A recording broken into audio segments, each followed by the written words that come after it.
Is your business protected against the threat of malicious litigation and frivolous lawsuits? Are you sinking company profits into marketing campaigns that do nothing to contribute to the growth of your business? Bottled Business Sense provides practical business perspectives that uniquely emphasize both legal and media marketing strategies to protect and ensure the longevity of your business. Now, whether you're trying to provide a startup business with some level of stability or an established business with foolproof asset and estate protection, or simply attempting to get a better return for your business marketing dollars, Bill Bernard and Rick Moscoso will expose potential pitfalls to ensure the security and growth of your business, free from unwanted expense and the threat of litigation. You'll learn how to implement marketing and protection tools equal to those used by today's most successful corporations. Let's join Bill and Rick for today's Bottled Business Sense show. Well, good morning, everyone. Welcome to another show, another Bottled Business Sense show. My name is Bill Bernard. I'm here with my partner, Rick Moscoso. And as you may or may not already know, every Tuesday morning at 10 a.m. Pacific time, we bring you the Bottled Business Sense show that really focuses on both legal and marketing issues to essentially do two major things. One, keep your business protected, and two, keep it prosperous. You need these. You need various contracts in place. You need various legal protections. You also need to have a marketing person on your team. We've talked about this for a couple of years now, and that's what the show focuses on. We're on Facebook. We're on LinkedIn. We're on Google Plus.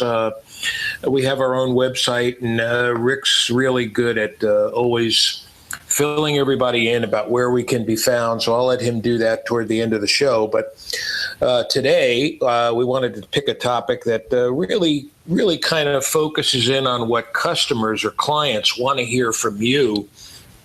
Not so much so you can make them an easy target for a sale, but rather make them feel comfortable and understand that they're getting value for the money they're going to spend. And this really centers around several different keywords and phrases that you might use in your everyday interaction with clients. So before we start the show, let me say good morning to Rick. I'm over here on a little short vacation. Rick's on the other side in California, and I suspect our weather's quite different.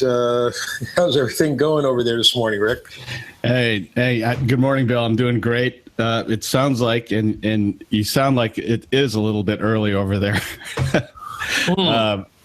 You haven't had your pot of coffee yet, so I think I have a little bit of a head start on you. I'm working on that. And plus I went, I must have got up too early because I sliced myself up on the face, shaving today in about 4 or 5 different places. So I look like I just went 5 rounds with Rocky, you know. But, shaving in the dark is never good, Bill. No, it's not a good idea.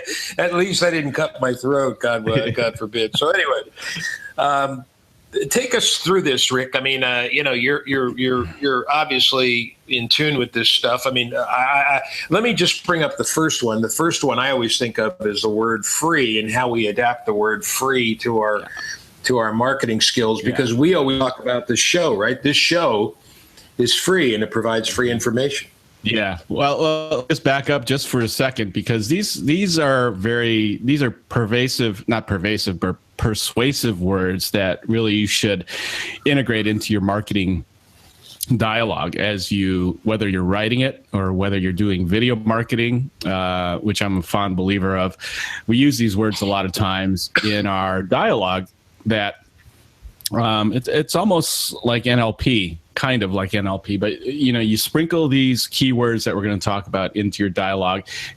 It seems to trigger a customer in making a decision. So the thing is, you go into a store, right, or you're trying out a new restaurant or a new product or something like that, and these are the words that kind of tip you over and make you decide, okay, I'm going to try that. So one of the first words is free. You hear and you see this all the time in video marketing. You see it in ad displays and that sort of thing. And it tends to be overused a little bit, but the bottom line is people love free. I mean, that's plain and simple, right? They love free. You can practically give anything away free. We're doing it right here. We broadcast this show once a week, and people get to listen into to best practices about what we talk about, and we don't charge a thing for it. We do it out of the enjoyment and out of the benefit that comes to the small business owner, and hopefully you can come away with this information and use it in your day-to-day business. So free is a really good word. Be careful how you use it. Make sure that when you do use free, it's not costing you anything, and it could be something as simple as a downloadable report, right? For those of you marketing your businesses, it could be just a top 10 list. It could be, basically anything, any info document that you have. So shouldn't cost you anything to deliver it, right? Look, anybody who has anybody who's reasonable, who's been on the internet for any period of time, can tell when they're going to get something valuable for free versus having to sign up to get something. Now, that's not to say that if you do sign up for something and you get it free, you're getting it free in terms of monetary measurement, but you're not getting it free in the technical sense because you're having to sign up in order to get it. Either way, you can recognize the quality of what you're getting and decide for yourself whether or not you want to grab it. But I guess the point here is whether it's free because you have to sign up for it, or whether it's simply free because you go online and you're able to read it or listen to the show. You will know if it provides you and your business some type of benefit. And so you would be foolish not to take advantage of it if it doesn't provide some type of benefit. Yeah. So anyway, that's really the principle behind it. I would urge everybody to check out anything that's free and at least delve into it a little bit and see if it's something that's apropos either their personal or business life, and take advantage of it because there's not enough of it out there today. Right. Yeah. Another word that people tend to use, and this is always a powerful one, is the word exclusive. People want to be part of something that the mainstream population isn't a part of, and it's just something that we've been, ingrained to try and strive for, is to be in the in crowd, so to speak. So if you have a product or a service or information and you make it exclusive, or use the word exclusive in your terminology, then people are more apt to say, maybe this is something special that I can take advantage of. And especially when you use free and exclusive, those two words together are like a 1-2 punch. Well, I know exclusivity is used a lot of times for membership in certain groups or organizations. I know it's used a lot in real estate investing, for example. But yeah, I mean, if you want something a little bit more special, if you want something where maybe you're going to have to pay, maybe when you expend that money, you're going to want some exclusivity for what you're paying for. I don't know, but I guess the point again is,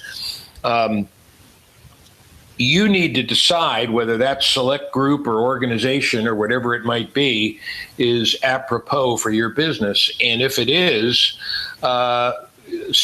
check it out, because it doesn't hurt to stay with something for a while to determine if it has some value as it relates to your personal situation. Yeah. Here's another one.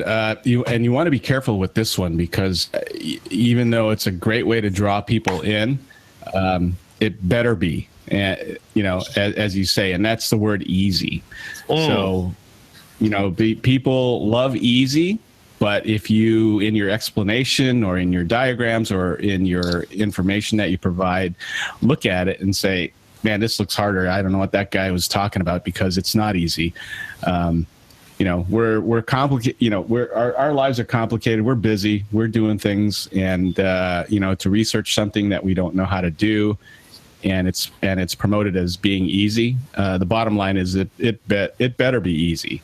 No, that's right. I couldn't have said it better myself. That last line you just said, it better be easy. And of course, there's been surveys that have been taken from clients and customers, Rick, where people have said, I want whatever I'm being offered to be easy. You know, people are, I guess in today's computer age, maybe people are getting a little bit more lax and they want to have things done for them.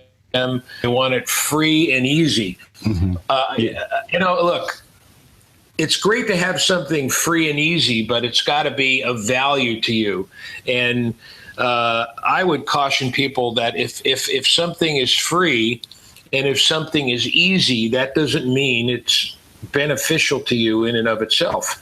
If it does provide you value and it's free and it's easy to soak in, then take advantage of it. And I think that's the bottom line here, the foundation we haven't really established, and that is it's got to be relevant to what you're doing in order for it to have value. And if it has value and it's free and it's easy, man, go for it. Well, I'd even add to that is that not only should it be, truly be easy, but another term that we hear it applied to is easy to use, right? Or easy to do, right? Right. So make sure if you're going to use that terminology that it is exactly as you claim it to be, because it's the moment that a client or a customer who's evaluating it goes in and say, you know, it isn't easy to use, it's not easy to do. That's a complete turn, and they're going to run the other direction. And, you know, this is a double-edged sword here, folks. We're essentially, I think from my point of view, you need to know your target audience. And when you know that and you're able to use some of these sales tools, it's going to be beneficial for your business. But by the same token, I'm kind of advising you to use it in your business. If you're online and you see something free or easy or exclusive, take advantage of that if it's applicable to your business. And I think Rick is more centering on the fact that you can use these types of terms in your business as long as you know it's going to be apropos for the target audience that you're addressing. So it's a double-edged sword, and think of it in those two ways as we're going through this stuff. Yeah. Yeah, that's exactly right. Another word that you see quite often, you see this in stores, you see this online, is the word limited. Okay, people really hate missing out on something that's special, and whether it's a limited amount that's being offered or offered for a limited amount of time, you're really creating a sense of urgency out there for them to take action or not. So limited can be a great way to position a product, service, information to either a limited amount of people or for a limited time. We see this all the time when you're buying stuff online. You might see a sale at some online store that you like to frequent, and you'll see limited value. Holiday time. A lot of times I'll offer limited pricing on a trust package that I'm doing around Christmas time, because I'll, here's a Christmas present to people that listen to what I have to say, or people that might have an interest in a living trust. Again, this is very, very important. These keywords to look for, not only for you to take advantage of, but for your clients to take advantage of. You might want to center a product or service that you have for a limited time around a particular holiday or a particular event that you do on a yearly or even monthly basis. Who knows? Yeah. So HubSpot is a resource, online resource that does gives out information. They do social media, outbound marketing stuff, and they recently conducted a test on the word get. Right. And they started the headline with the word get, and you know what happened is their conversions actually doubled. So if you take a look at the word get and you use that, for instance, we see these infomercials. If you're up late at night, like sometimes I am, you see these infomercials about how to get a flat stomach in 6 weeks, how to get whatever it is. They're using verbs like claim or start now or try now or grab this for free or give it a try or that sort of thing. It promotes an action or a call to action to the viewer to do something. And if you use this word correctly, it could help promote better conversions, whether it's calls, lead generation, or whatever it is, however you use it in your business. It's a good word to start using to lead them to the next step. Yeah, well, the thing that comes to mind that's similar to get is the word call. I'll see these commercials for this life insurance for seniors, right? Call now. Don't hesitate. Call now. I even saw one guy say, call right now after I'm done speaking with you. So, I mean, this guy is basically saying call right now, but wait till I'm done telling you what you need to know. So he's kind of got both things working for him. Whether that was effective or not, I don't know. But I do know that this product I'm thinking about has been ongoing for many years. So maybe it is. Well, that's a great idea. As cheesy as sometimes it may sound to some people, it's a very clear call to action. You're telling them exactly what you want them to do, at what time, and how to do it. And so you should integrate that sort of call to action, very specific call to action, when you're promoting a product or service. And I think the point here is these very subliminal terms can be used in your business toward your clients and customers, as long as you understand that you must do it ethically. If you tell them to get something, or something's for a limited time, or it's exclusive, or it's free, or whatever it is, you better mean it, and you better be doing it because it's on the up and up, because believe me, in the long term, it's going to affect your business. And there's no matter what contract I provide for you, if you commit fraud, you're going to be in big trouble. So you don't want to defraud people, and I'm not suggesting our listeners are. I'm just saying you have to be careful, because many times you can take this another step before you even realize that you're maybe not being completely straightforward about it. So think these things out before you do it, and then implement them by all means. As long as you're being straight with your clients and customers, it's going to benefit you in the long run. I know that I always one word I always hear used, Rick, is the word guaranteed. It's like I guarantee, or money back guarantee, or and boy, oh boy, if there's one word that we've talked about so far that really raises the red flag for me, it's the word guarantee. Because why? Because of what I just said. There's so much fraud in the world today, especially on the internet. You just, you're very, very hesitant to just accept somebody's word that this product or service is going to be guaranteed. Because boy, you talk about destroying a reputation quickly, that'll do it.